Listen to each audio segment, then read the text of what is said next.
Welcome to Diamond District Files, where we pull back the curtain on the Diamond District and the jewelry industry as a whole. Today we are with Brian and Keon for episode 1. Brian and Keon are from ICNYC. They are full-scale A through Z manufacturers in the heart of the New York City Diamond District. And today they're going to be giving us their opinion on some controversy that happened last week, as well as some opportunities for growth for the jewelry industry as a whole. So thank you, Brian and Keon, for being here. I'm excited to talk to you guys. Thank you for coming, of course. Awesome. So let's just get right into it, right? A big controversy happened last week where a popular jeweler on TikTok was caught lying about the contents of a tennis chain that he sold to another TikToker, who then gifted it to another TikToker, who then went around the Diamond District to get the diamonds tested and found out that the diamonds were told to be natural, but in fact they were actually lab. So why is this such a big deal, and how often does this kind of thing happen in the jewelry industry itself? Well, I think it's a pretty big deal, and I think whether the end consumer thought it was a gift or he had bought it himself, regardless, it's a big deal because we as jewelers, we have to tell the truth. We have to be transparent.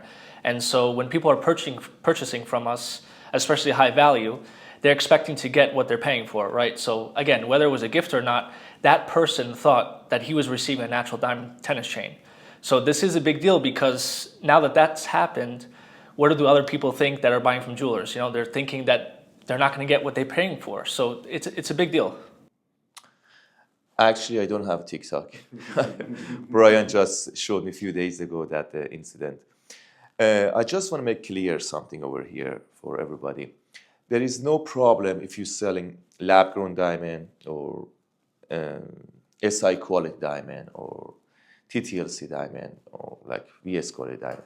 There is a problem when you sell lab-grown diamond as a natural diamond or SI quality diamond as a VS quality diamond.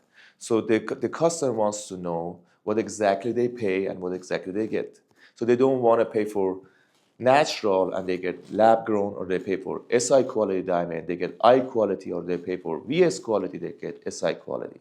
So the customer has to right to know what exactly they pay and what exactly they get. All right, so we all know this isn't a one-off instance. The jewelry industry is notorious for having a reputation of deception and lies to their customers from time to time. Brian, you're a GIA graduate. Keon, you're an experienced jeweler yourself with over a decade of experience. From what you guys have seen being in the Diamond District for so long, how often does this kind of thing happen? I've been working in Diamond District more than 10 years. Actually, after lab-grown came into the market, I've seen a lot of times there's the bad actors just mix it up, lab-grown with the real diamond, the natural diamond, and on the Cuban chain, on the tennis chain, sometimes on a watch. And this is kind of common right now. People doesn't know anything about real diamond or natural diamond or like lab-grown diamond. So the bad actors, they take advantage of this. Instead, they educate their customer and they talk about it, and they're kind of greedy, and they charge them, as I said, for sometimes lab-grown diamond as a natural diamond. Yeah, I mean, this deception isn't, it's not one isolated incident. This happens a lot, unfortunately, and I think it's a misconception that people have that they can just blindly trust their jeweler. It's a big issue, and a lot of these jewelers, they're looking for quick money, right? So they have no problems about lying and telling their customer, yeah, this is natural, real diamond, and it turns out being lab grown. Or even in the watch industry, where you have these Frankenstein watches, where you'll have a bad jeweler switch out a bezel or switch out a dial, and just off of that alone, they can make an extra $500,000. You see it all the time. People not selling watches with full links, right? I mean, each link is worth a couple $100 also. So they do these little. It's more if it's going to be gold or platinum. Yeah, of course. So they do these little things that nobody realizes, and this is how they trick the customer, right? This is how they make the extra money. And not only that, a lot of them just straight up scam and lie about what they're selling. And so it's a big problem. And this is not, just one time that this is happening. This has happened many, many times from many bad jewelers. But, don't get me wrong. There's, of course, a lot of good jewelers out there. But now it's teetering the line of who can you trust, right? So it's not easy. So, Brian, you just mentioned something that a lot of our audience probably never heard of before, and it was Frankenstein watches. Can you elaborate on what that might be? Yeah, so essentially a Frankenstein watch is, well, let's say for example Rolex, right? They'll take a Rolex, maybe it's an older model or it's a little bit beat up, and they'll switch out the parts for extra money, right? They'll maybe change a dial into an aftermarket dial, or they'll change, the bezel, like I said before. And it's essentially building a watch using non-original parts or parts from another watch, right? Just to build that watch and sell it and make more money. Because off the parts that they can get on that original watch, they can make some more money. And if they switch out the things, it's those little things that they can do to make more money. So that's essentially what a Frankenstein watch is. And I'm so happy to say most of our customers right now, they are asking for plain Jane and without diamond. Because as you know, if you put any diamond or if you change anything on the watch, it's not going to be original anymore and it's going to lose too much value. And sometimes if you want to bring it back to, for example, to Rolex, AP, Patek, for just service or just repairing, they're not going to accept your watch because they say this is actually you already just put a diamond and this is not our watch anymore. Anyway, back to the Brian's answer. Yeah, we have seen a lot. We have seen a lot the jeweler just selling the watch with the diamond, and they change everything except the movement. They change the band, bezel, everything. The part that they have to put the diamond, everything is aftermarket. As you know, aftermarket, fake or aftermarket. So they put the diamond on the aftermarket band, aftermarket bezel, and they sell it to the customer, and they keep the band, the original one, and they sell it separately. So basically the customer have an aftermarket watch and only the movement is original. So now, to elaborate on that further, what is your opinion on if the jeweler is going to do this? Should they explain to the consumer why it'd be best to get aftermarket parts for their iced out watch as opposed to icing out the original parts itself? Would that be a better option for the industry to move forward in, or do you not see any problem with how they're doing it right now? Well, I mean, it's a good question because, look, at the end of the day, if you're going to take a Rolex or AP, in the values of $20,000, $30,000, $40,000, who's really icing out, an original AP or original Rolex and destroying the value? As long as it's aftermarket, you're losing the value. It's not factory watch made by Rolex or Patek or AP. So absolutely, the jeweler needs to tell the customer, hey, look, this watch is original movement, at least, original movement, but it's aftermarket case or aftermarket band. And they have to explain, well, we did this because we're not going to, destroy an original watch, right? At least we'll keep the band separate, or you can give the customer the original band, right? So if they want to later change their mind, they can. So I think, it definitely has to be explained. And I think that goes hand in hand with just giving your customer the knowledge to make the decision that's best for them, right? If they've spent $30,000, $40,000 on a watch, they want to ice it out, you got to give them guidance. It's not a good idea to ice out the original parts. You're going to lose value on what you already paid $40,000 for, on top of putting diamonds on it. So if you want to ice it out, we could put the movement into aftermarket parts. That way you have options. If you want to switch it out, you can in the future, right? Yeah, of course. This is totally up to the customer. Right. All right, so we've just discussed a few common schemes, scams, and deceptive lies that a lot of bad actors in the jewelry industry partake in. But moving forward and looking out for consumers, what are certain things that they can do to ensure that they're working with a trustworthy jeweler and actually getting the things that they think that they're buying? Well, we have an expression in my country that said, even if you find money on the street, you have to count it. Right. So that means you cannot trust until you get especially if you find a new jeweler. You always have to get a second opinion. I see so many times in diamond district in our business, people are coming and they are so excited to get that merchandise and they are not thinking of anything else. They just want to have and they just want to buy that watch or necklace or earrings or whatever. And they're not thinking of anything else. They just want to go to the jeweler and just buy that things. And like a few months after that, when they want to upgrade it, or if they want to sell it, they realize the jeweler just messed up something with them. That's good. I think the best way you can trust your jeweler is having the knowledge yourself, right? So I think you have to, as a consumer, just like you do anything, before you buy, try to learn a little bit about what you're buying, right? So learn about diamonds and quality and gold, 10 karat, 14 karat, market prices for that. So I think the best way is, I like that where you get a second opinion, but I also think you have to take it with a grain of salt, because you have a lot of jewelers here that will try to knock down other merchandise just to get a sale, right? So definitely get a second, third opinion, but also take it with a grain of salt, right? Because they can say, oh, I bought VS, oh, this is SI or I quality, but the best way to know is try to understand yourself, right? So do your own research before buying, and again, don't get excited, right? Jewelry is beautiful. Oh no, it's exciting. Yeah, it's exciting, but don't be afraid to walk away. Right? Shop around, walk away. See where the deals are. But also, just because something is $5,000 cheaper doesn't mean that it's $5,000 cheaper, right? And you're getting the same quality. Right. So and one more thing: make sure whatever the jeweler said, they write it down in your invoice. Yeah. That's really important. Right. Yeah, I think jewelry is one of those things where, especially if you're not used to looking at jewelry all day, every day like we are, you see some diamonds, you just get excited.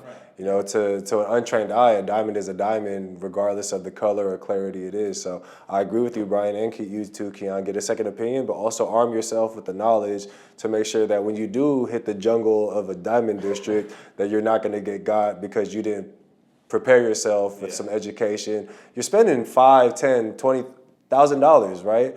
Why wouldn't you spend a little bit of time to educate yourself on what you're actually buying? Actually, the good jeweler educate their customer. Right. Well, mm-hmm. All right, guys. So obviously, we've been talking about the controversy that happened in the Diamond District last week.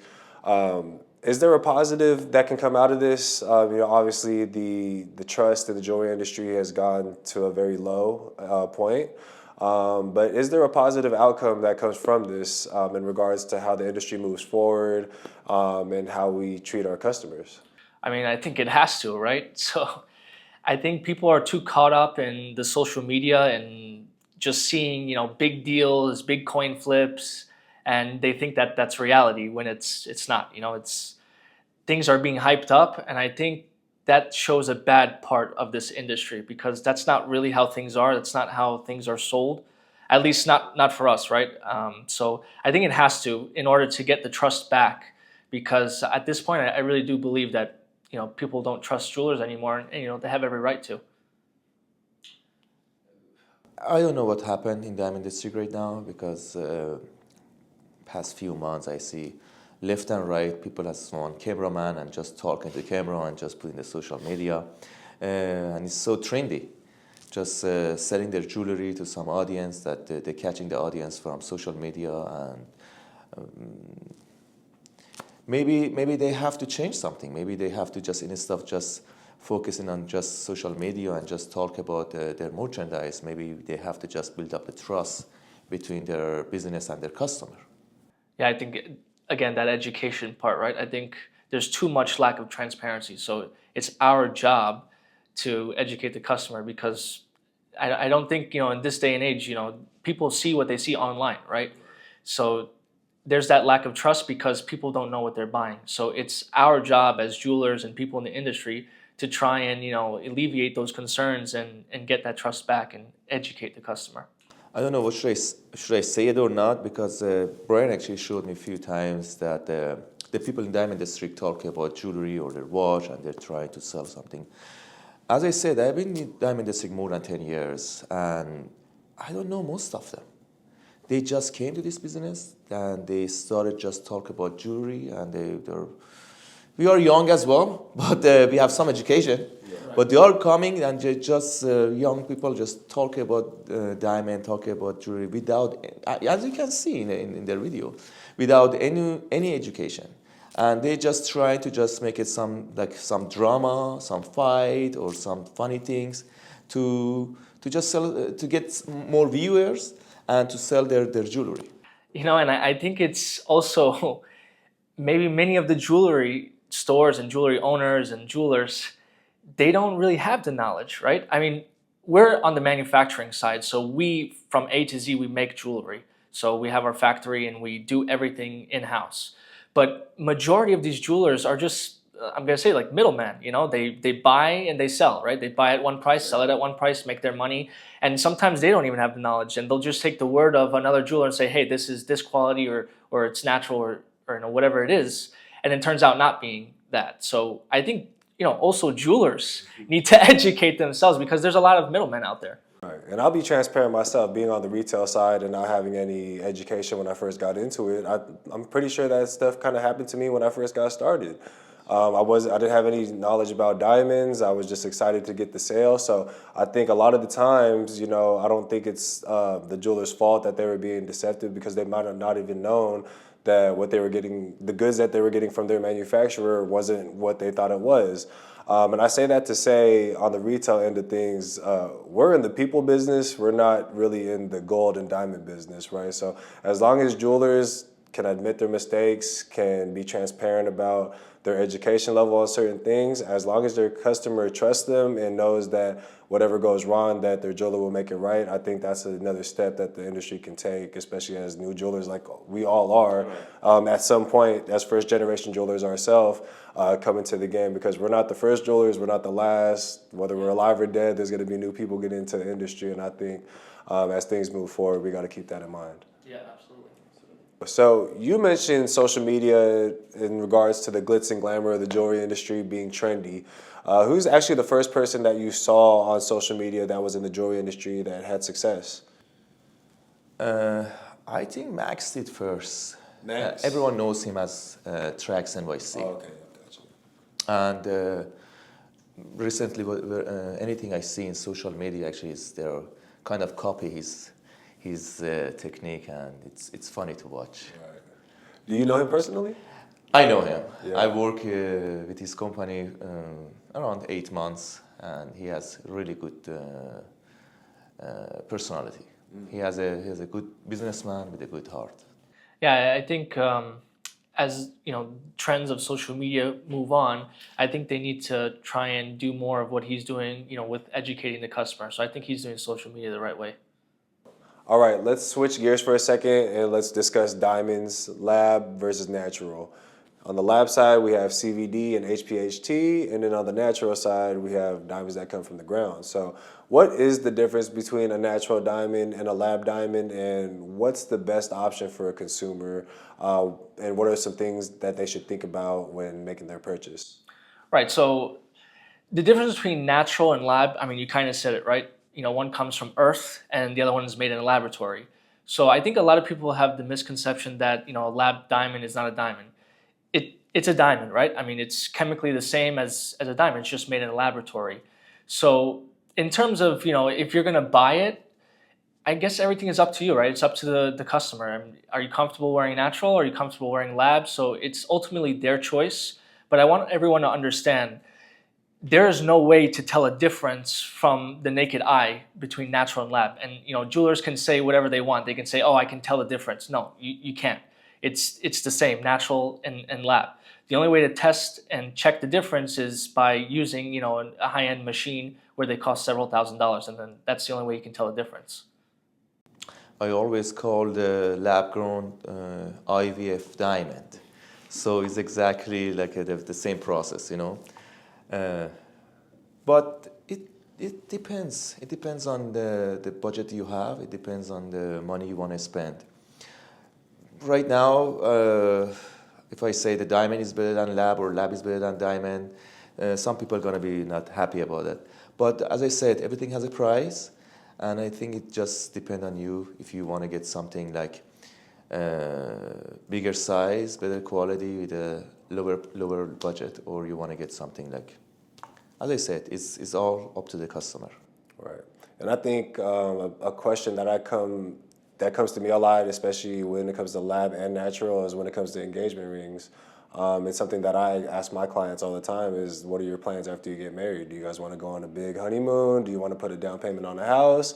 If so, maybe that extra $30,000 might be suited better for those kind of excursions rather than just the rock on her finger. So those are some things that I think customers should think about. Now, if you have a lot of disposable income, it doesn't really matter. So I think it really just comes down to these people's finances as well, right? And their lifestyle is totally up to the customer. all subjective, yeah. So a common perception amongst consumers is that jewelry is a great place to park their money. They see it as an investment. Would you agree with that? Is jewelry a good place to put your money into for the long term? For sure, gold. And right now, past few weeks, as you can see, the gold price goes up. This actually broke the record a couple of times. I think it's the best investment is gold. Yeah, so I think to go off on that, gold is, as everyone sees, it's going up to crazy numbers. So if you're looking to buy jewelry but still kind of have a tighter investment where you're not losing, more of your money, I think putting it in, gold chains and bracelets, something that you can still enjoy but still, retain majority of your money that you're putting into it. So you guys both mentioned gold bars and gold chains and bracelets. What's the difference between somebody investing into a gold bar versus somebody who invested into, let's call it an 18 karat Cuban link or any kind of gold chain? Is there a difference when investing into those two things? You can't wear the bar, right? So that's just something you put into your safe, or you stock it and hope that it goes up. Historically, gold has gone up, but you can't wear it, so you can't enjoy it. Different. The only difference is you pay some labor for the gold chain that you have. To be really But as I said, you can kill two birds with one stone and just have the gold chain, wear it, enjoy it, and just make money anytime you want to sell it. We just spoke about investments, right? And where to park your money into if you want to keep your money safe. Let's talk about diamonds.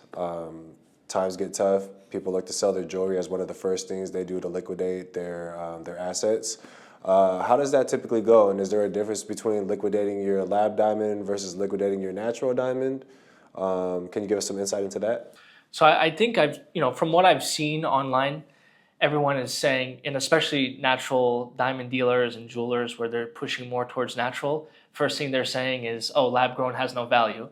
It's right, but to a point, right? So if you're buying from a reputable jeweler who's selling good merchandise, and whether they sell natural or lab, that jeweler should take back their own merchandise. So if you want to upgrade it in the future or sell it, at a certain point, they should take it back, whether lab or natural, of course, at a discounted rate, because, they have to make their profit, their money.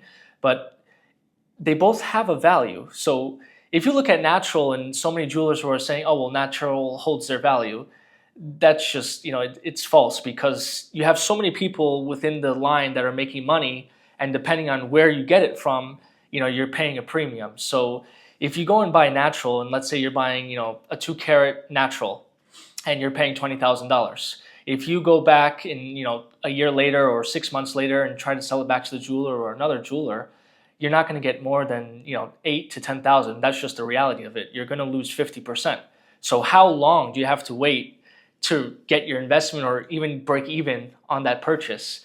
As opposed to a lab grown diamond, let's say you buy the same exact color and clarity as a 2 carat, you'll probably spend, $5,000.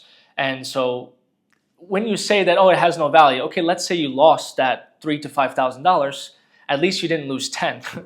10 to 12. So it all depends. But like I said, if you're a reputable jeweler and you sell a lab grown chain or engagement ring, you're still able to resell that, right? So you should be giving a credit back to that customer to upgrade it or even to buy it back, because you can just sell it, to somebody else. So there is still a value there with lab grown. I just want to add something over here. I remember around 20, 22 years ago, and the Moonzonite came to the market. And it was kind of the similar situation. Everyone was like, if the Moonzonite looks like a diamond, it's like they shine like a diamond, everything like a diamond, why we have to buy real diamond? It takes like a couple years. The diamond goes up, the diamond came down, and then the people figure out they wanted a real diamond. They want a natural diamond. I cannot see in the lab grown, because lab grown is, as Brian said already, is really close to the diamond, and you can't see any difference between diamond and lab grown. And the price is dropped down a lot.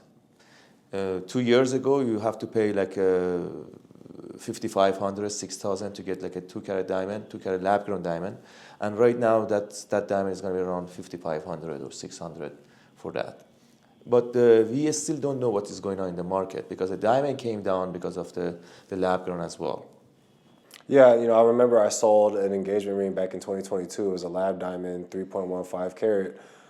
It cost me almost $10,000 for the stone. My customer paid me about 13,000. But 3 months later, right after the holidays, when lab diamonds were flooded into the market, the prices just went down tremendously. Fast forward 4 months later, he decided not to get engaged anymore, was asking me to buy the diamond back, and I had to explain to him, I'm sorry, but it's not even worth anything close to what you had paid just due to what happened in the market. So I think that's, to piggyback off what you said, we don't really know where the market's going to go. It's hard to say. But in that instance, what would you explain to your customer when these are some things they have in The good mind? things is past few months the price is stable. Yeah, it's stable. It's really stabilized for past few months. So probably it's going to be the same price. It depends if people just asking about lab grown more than diamond, maybe a little bit goes up as well. And also, I think we've seen this in the watch industry. So back in COVID time, or everyone, or even after COVID, where watches were 60% of what they are now, 60-80%. So you had watches selling for 100,000 that you can't even sell for 50,000 today. So everything you have to, any investment, you have to, again, do your research. But you never know. It can go up, it can go down. So it's all about being strategic on where you're putting your money, but also at the end of the day, enjoying the jewelry. I think that's the most important thing. So if you're putting your money in jewelry or in watches, kind of take a step back and think of it more as a luxury. Right. Buy something that you like because you like it, not Right. because you're expecting it to make Right, you some right. money, especially in the jewelry game. I mean, even jewelers, they lose money. I mean, Yeah. look what happened with the natural diamonds. Yeah. You had, I personally know jewelers who had inventory stock of over $1 million, $2 million in natural loose stones, and it's worth half of that. And even at half that, they can't even sell it. Yeah. So it's not really even worth half that. It's worth a lot less. So everybody's getting burned, and we're going into a new industry and a new era. So I think everyone is trying to see, what's going on. So it's going to take time, I think, for everybody in the industry and customers in general. People got to adapt. Jewelers need to adapt, right, to what the market wants.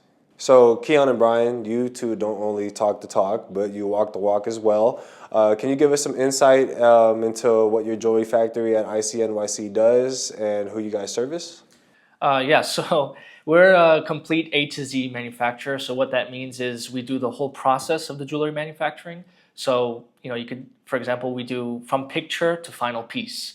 So majority of the people... From idea. Well, yeah, from idea even, right? So Keon's a jewelry designer, so most of the time he even does his own design to give to the jewelry retailer.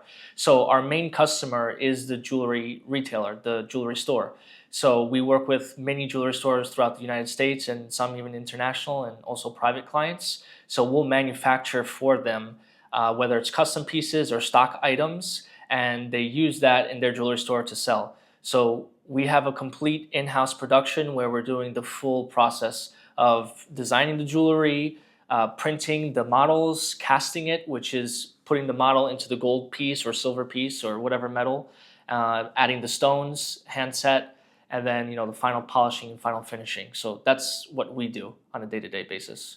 Obviously, there's a lot of factories out there, a lot of manufacturers.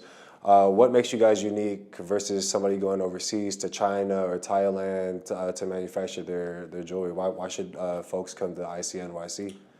First of all, our price. We try to make everything in-house, so everything is in the end of the day, everything talk about the price, We make everything cheaper than everywhere with a good quality. And Brian as a jeweler, I'm as a jeweler, he's as a gemologist, we try to make everything the lower price than everywhere else.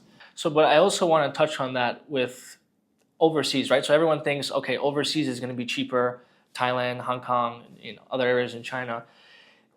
People have to understand that materials have their cost, right? So in the market, gold is international, it's universal price, right? So whether you're manufacturing gold in China or Thailand or in New York, the gold price is the same. If you're buying diamonds, whether it be natural or lab grown, depending on who you're getting from, for example, your vendor, for us, right? We're getting straight from the source, also from manufacturers and growers for lab grown overseas. So we're getting the best prices in the industry because we buy such large volume. But I really want to touch on that it's the same, right? So the same price in gold and diamonds. The only thing that you're paying for in the difference is the labor, right? So labor is cheaper overseas. That's just the truth. But people also have to realize there is shipping costs from shipping overseas. There's the length of time. So I mean, I've seen other people, other jewelers purchase from overseas manufacturers and have to wait 2-3 months. And then if there's an issue with the piece, they have to send it back or they have to get it repaired locally, which also incurs more cost to them. As opposed to we're here directly in New York in the Diamond District where we make it ourselves. We make it with a high quality. And if there is any issues, we're not perfect. Of course, we fix that and we're able to do that here. So the price difference is not too much. And especially now with the new incoming tariffs, who knows what those new costs will be for overseas manufacturers. So at the end of the day, the prices are very, very competitive with us versus overseas. So, And another thing, we would love to get involved our customer to the operation. So back and forth, we send a picture to the customer if they change their mind, if they want to change something in their design. It's really easy to do it before we finish everything and just show them the final products.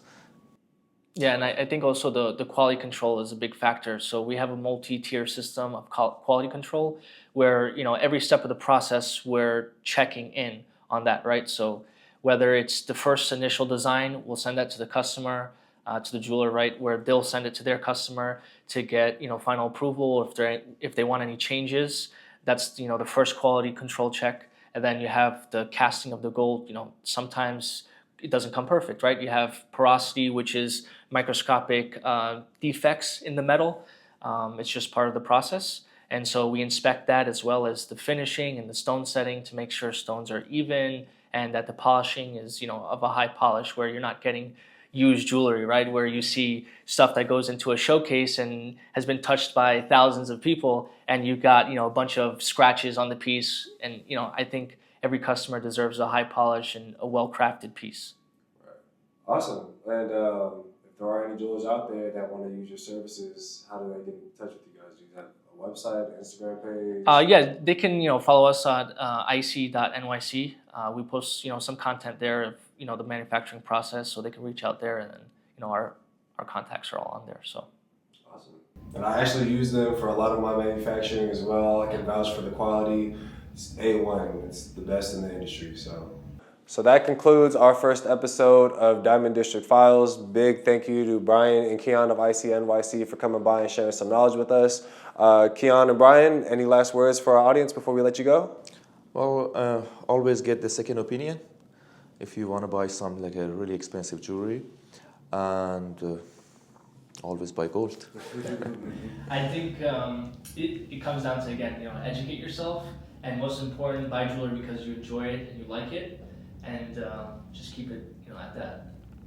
Awesome. Well, thank you guys for tuning in today. If you found value in anything that we shared today or that we spoke about, please like, share, and subscribe. Let us know in the comments about anything that you learned today, and if there's any topics you'd like for us to cover moving forward in the future. Follow ICNYC on Instagram and all social media platforms. That's at icy.nyc. All you aspiring jewelers out there, if you're looking for an A through Z factory to help you get into the game, these are the guys to contact. I wish I had these guys when I first got started, and there's not too many people out there that are willing to help people get into the game. So definitely reach out to them. And without further ado, we'll see you guys on the next episode. Thanks, guys. Thank you. Thank you.